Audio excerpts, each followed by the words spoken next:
Welcome on into the Utah Blockcast. I'm Steve Bartle, Utah insider for KSL Sports. Good to be back on the Blockcast. Sorry for the delay getting this recorded. Forgot my audio equipment, so I'm an idiot. I spaced it. That's my bad.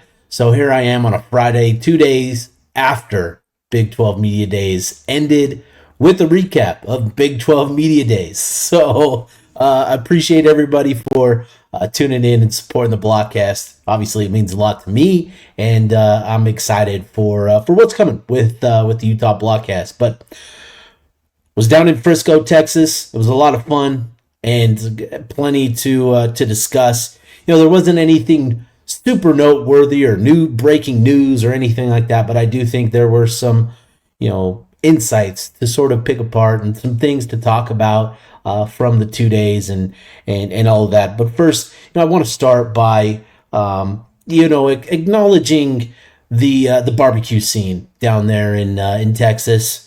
I've always been a Terry Black's fan, and as I typically have with myself or with others, and including family, and specifically Kendra.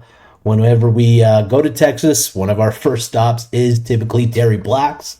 But, man, let me tell you this. We went to Hutchins Barbecue out there in Frisco, and my goodness, what an experience. Oh, man, delightful. Just incredible. The best plate of barbecue I've ever had. Just a tremendous product out there in Frisco with Hutchins Barbecue. The Texas Twinkie, oh my gosh. I fell in love all over again. Sorry, Kendra. I still love you, obviously, but that Texas Twinkie, something special, man. And so appreciate everybody for the recommendation of Hutchins Barbecue. Is great. I actually ate there twice.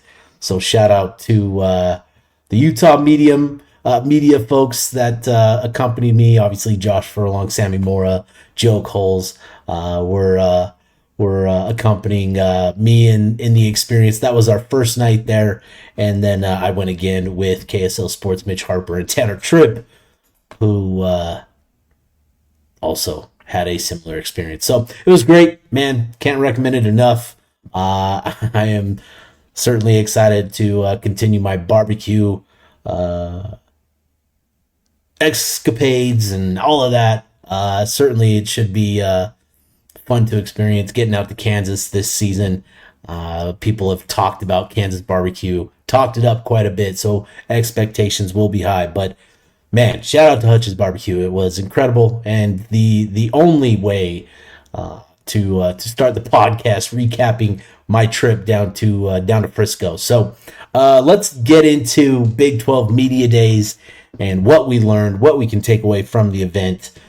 And so just sort of set the scene, obviously a 2-day event. They split it up with 8 teams on day 1 and the other 8 teams on day 2, which was Tuesday and Wednesday. Brett Yormark hit the stage on day 1, sharing comments and giving his state of the address of the Big 12, kind of giving us a status report on the conference and its outlook. And there wasn't anything super significant. He continued to hit on all the hits with the Big 12, and I think it continued to emphasize the message of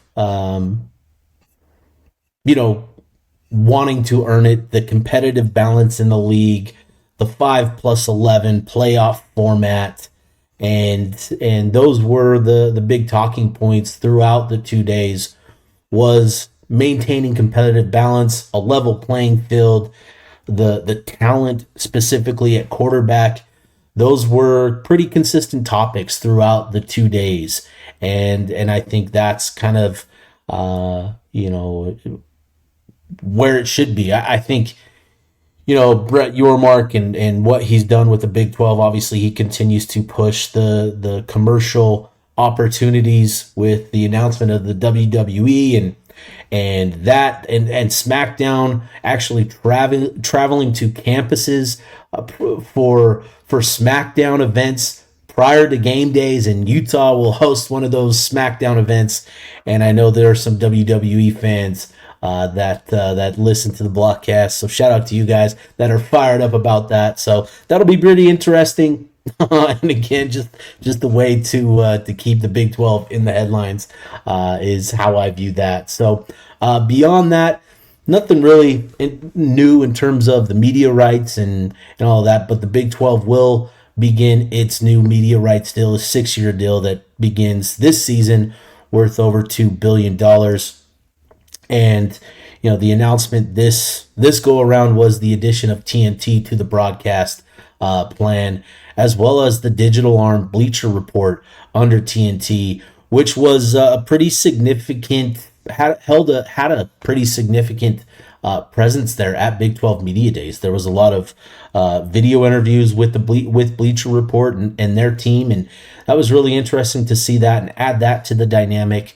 But we will have games on TNT this season, so that'll be interesting to see how it what sort of games end up being on that. Typically the best games have ended up on ESPN and Fox, but maybe with TNT that just gives the Big 12 some additional a new avenue to primetime slots, and I think that could be an interesting route for the Big 12 to look into, is getting maybe some of their bigger games on that TNT network in primetime slots, if that's going to be an option. So we'll learn more about TNT's coverage and Bleacher Report's coverage this season, but that was probably the most noteworthy thing in terms of the media rights and streaming strategy of the Big 12.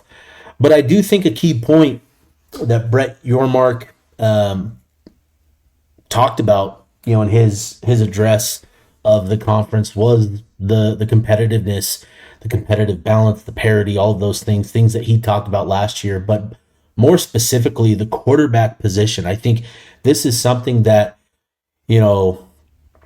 should be the leading message of the Big 12 this season, is the quarterback play, is the returning starters, the guys with all the production coming back. The Big 12 has a number of guys that should be viewed as top quarterbacks in the country this year. And obviously there are going to be guys that don't have the production that will certainly emerge, guys thinking along the lines of an Arch Manning in that. But I still think the Big 12 has a very strong crop of quarterbacks, and having done my quarterback rankings after watching film and looking at stats of the quarterbacks in this league, I do think this is a good crop of quarterbacks. And Sam Leavitt, Avery Johnson, those guys still headline this league.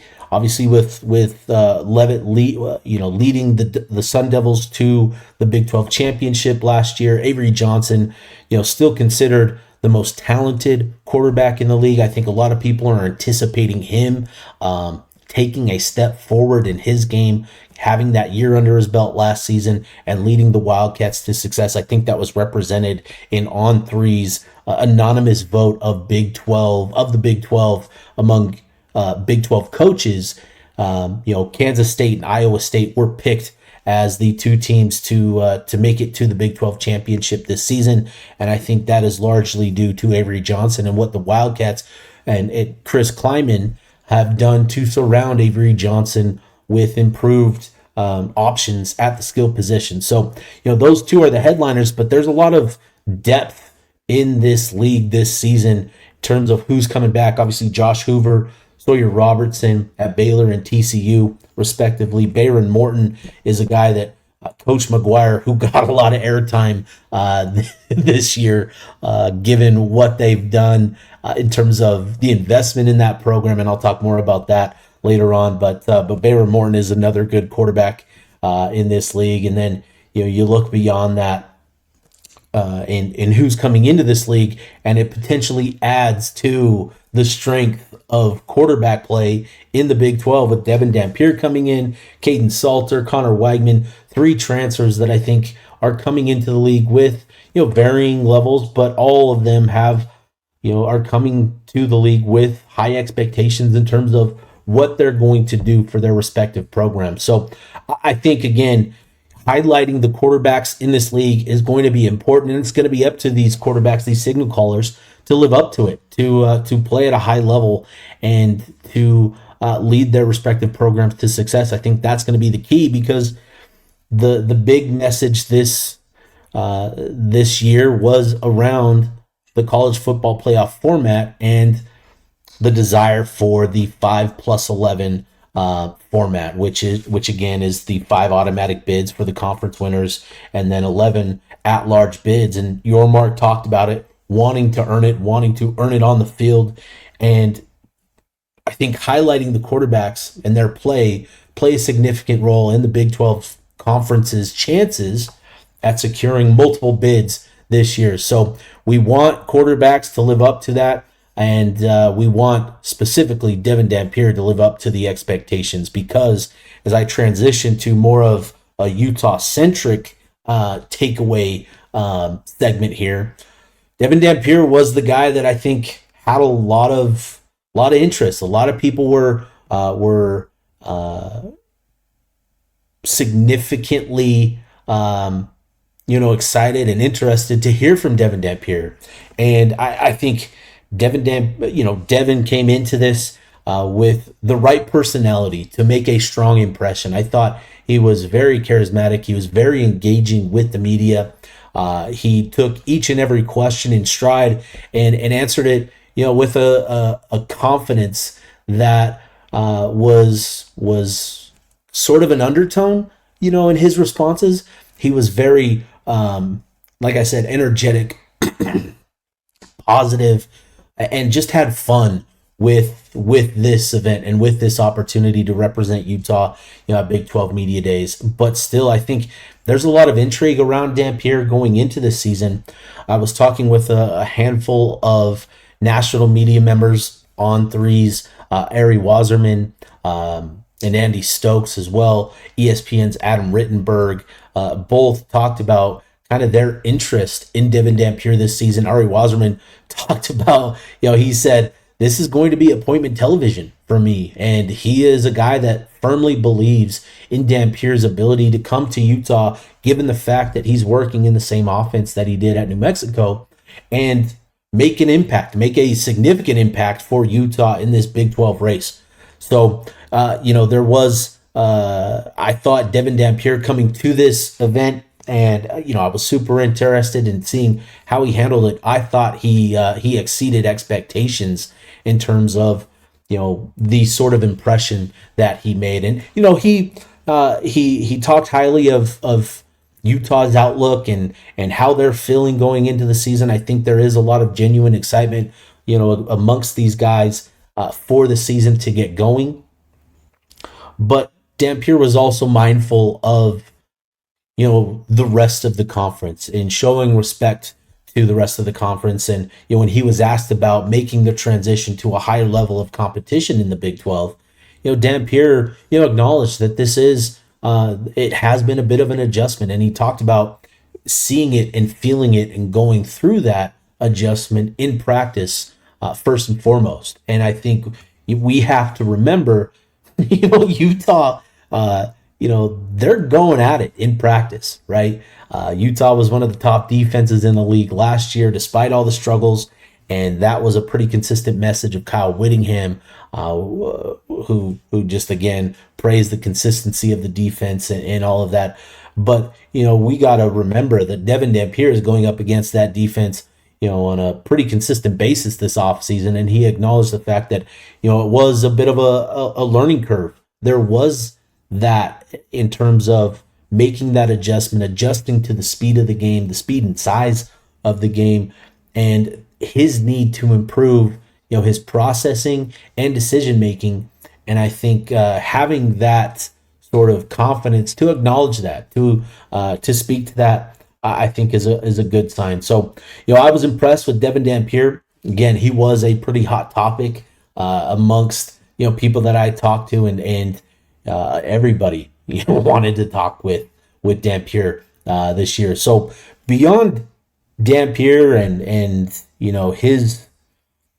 his presence there at Big 12 Media Days, there were some other significant notes for Utah football. obviously with Kyle Whittingham taking the stage for his press conference to kick things off. He he if you had a bingo card, there were a number of things that he said that I'm sure were marked off on the bingo card, and obviously with Jason Beck taking over complete autonomy for him in terms of calling the offense. That is something that Utah fans have heard over the years from from Coach Whittingham. But I do think this is something that, given the situation with Devon Dampier following Jason Beck to Utah from New Mexico, that there's a bit more validity to it in the sense that Dampier's experience in the system. There's an understanding between Beck and Dampier. There's a trust level that just wasn't available, for previous offensive coordinators and situations as they come in and were also promised full autonomy in how they operate their offense. So I do think, given the fact that there is that history between Beck and Dampier, that there's a bit more validity. But obviously, as he said, as Kyle Whittingham said it himself, well, we've got to allow the rubber to hit the road and get into the season and see how things go. So I think I do think there is validity to what he's saying, that Beck will have autonomy to run the offense as he sees fits. And there were a couple little hints at what sort of differences we could see throughout the day, or this season for Utah on the offense throughout the day from Kyle Whittingham. In his presser, he talked about he sort of snuck this in there, but he talked about the command that Dampier has in the huddle, and then he slipped in, but we're not going to huddle all that much this year. And I thought that was pretty sly from Coach Whittingham. And then there were a couple other things. He basically said, Utah is going to be a carbon copy of the New Mexico offense and how it operated there in Albuquerque, which is a good thing when you're talking about an offensive coordinator coming from that past location and wanting him to have autonomy to run the offense his way. So it'll be interesting to see what that sort of looks like. It sounds like we're going to see some no huddle. Sounds like there were a couple other things that he talked about, but I do think there's a bit more validity to what he's saying there with the autonomy for Jason Beck. And perhaps the most interesting little nugget that he shared with us, that he revealed to the media, was Lander Barton and Smith Snowden getting the opportunity to see offensive snaps this year, with Lander Barton playing tight end and Smith Snowden playing receiver. I think that is a pretty exciting development potentially for Utah. Lander has taken reps in practice over the last 2 seasons at tight end. He's had special packages, which we haven't seen, but he has had work at the tight end position, very minimally, but it is something that they've worked on over the last couple seasons, is Lander Barton at tight end. And I think, I remember going to a Brighton game, and I still have the photo somewhere. I'll probably tweet it out in the next day or so, but he's got some ball skills. He can go up and get it. And I remember going back to, some of the 7-on-7 events that Barton competed in, and he was dominant as a pass catcher. Just went up over everybody, was more athletic, bigger, faster, stronger than the competition. But there are skills there for Utah to tap into offensively. He's got legitimate ball skills that I think could offer a pretty unique layer and opportunity for Beck to exploit. And then with Smith Snowden, it makes all the sense in the world to give him some opportunities on the offensive side of the ball. We watched him take kickoff returns. We saw the athleticism. We saw his vision and feel and playmaking. I think that's a great way for Utah to maximize Snowden this year. And I think it makes a lot of sense to give him some opportunities just to get the ball in his hand and allow him the freedom to potentially, create some big plays. So, Whittingham talked about the need of maximizing their best players. And I think having them established, with Snowden being CB1 this year and the top dog in the defensive secondary, Lander Barton obviously being the guy that he is on that, at linebacker. Having those guys established on that side of the ball, first and foremost, allows them to take on some responsibilities on the other side of the ball, which, I think this is encouraging as well when you talk about, embracing two-way players, because you're recruiting a couple guys this cycle specifically that have that potential as well. And the first player that'll come to mind is the number one player in the state, Celesi Moa, whose his big focus is having two-way opportunities at the next level, and that is something that Utah is providing him in their recruitment. They're recruiting him primarily as a receiver, but he's got all the defensive instincts and qualities that you love to see. He's got the twitch, he's got the fluidity, he's got the willingness to throw his body around and be physical, be tenacious in that sense. And so Utah's done it before with Sione Vaki playing two ways. They've done it with linemen in the past as well. And so, they have experience. I'm not saying that they have the blueprint, but they have experience with two-way players, and they've done it before in the past. And I think that's going to be really interesting to see just how often those guys get some snaps on the offensive side of the ball. But from my point of view, I think it makes all the sense in the world to give them opportunities on the offensive end. So, that was probably the most interesting thing to come of the comments is the two-way opportunities for those two players. But something that I think is important to share is obviously Keanu Tanavasa, former Blockcast member.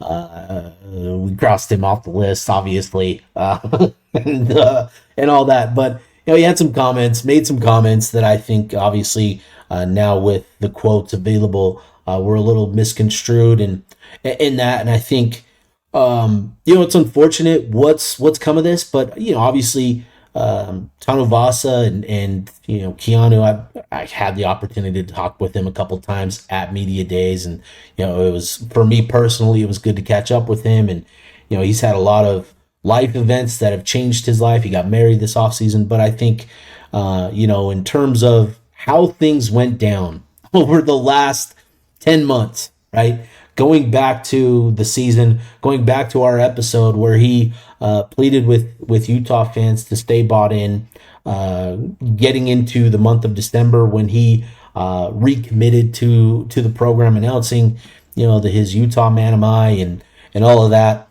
to then hit the portal a couple weeks later and transfer to rival BYU. You understand why Utah fans have felt the way that they felt. That feels like a genuine betrayal, and so there's a lot that Utah fans can draw from to fuel the hatred and that. And I think, however, Coach Whittingham put it rather simply, and I think it's an important thing to take away for Utah fans moving forward. Is the most important thing you can do is just move on. I think that is that's the key, because again, Tanavasa, he gave a lot to the program in his time here. Obviously, it sucks that things went down the way that they did, and I know that Keanu, if he could go back, he would do it different. He would do it a lot different, to say the least. And so, but he gave a lot to the program, and so you appreciate his efforts. It's unfortunate that essentially the bridge has been burned down with this decision. But I do know that he appreciates his time with Utah and all that. You don't have to love him, you don't have to compliment him, but just move on. I think that's the big message for Coach Whittingham. He said, an old experienced coach once told me, you win with the players you got, you don't worry about the players you don't have. And I think that should be the focus for Utah fans moving forward, is let's focus on the guys in the program, the guys that are going to be contributing this year. Utah's got a number of key cogs that'll be valuable, along the defensive line. Aliki Vamahi, Jonalea Ea, and then Dallas Vakalahi. I think obviously everybody is looking at him to be a sort of breakout star this year. He's statistically performed quite well last season, especially given the fact that he returned from his mission just 3 months prior to the season kicking off. There should be a lot of optimism about Dallas Vakalahi going into year two with the program this season. And then I think there should be, a good amount of optimism in the young guys that they've brought in. And obviously, it's tough to rely on freshmen, but that's what they've done in the past with a guy, Tanuvasa, Junior Tafuna, and others.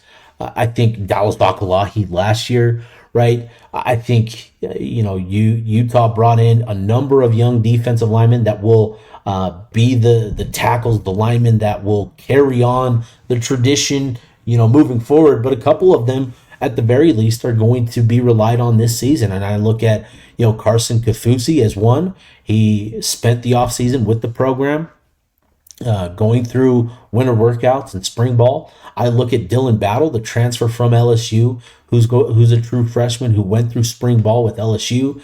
And then I look at a guy like Semi Tawalunga, who came here from Mater Dei, who I think is going to be just an absolute treat to watch this season. Go back and watch his film. He's just an absolute wrecking ball. And I think Utah needs, those guys to emerge and step up and contribute this season. But I think there should be some optimism around that. So that's what I've got. Obviously, plenty more to digest from from Media Days, and I'll have plenty of content coming over the next couple of weeks from my conversations at Media Days, but wanted to get this recorded just to get it done and out of the way. I'm going to have more Utah Blockcast episodes coming here pretty shortly. I'm excited about the future of the podcast. It's going to be evolving here in the next month or so, and excited about that as well. So appreciate everybody for tuning in, and more to come from Steve Bartle and the Utah Blockcast.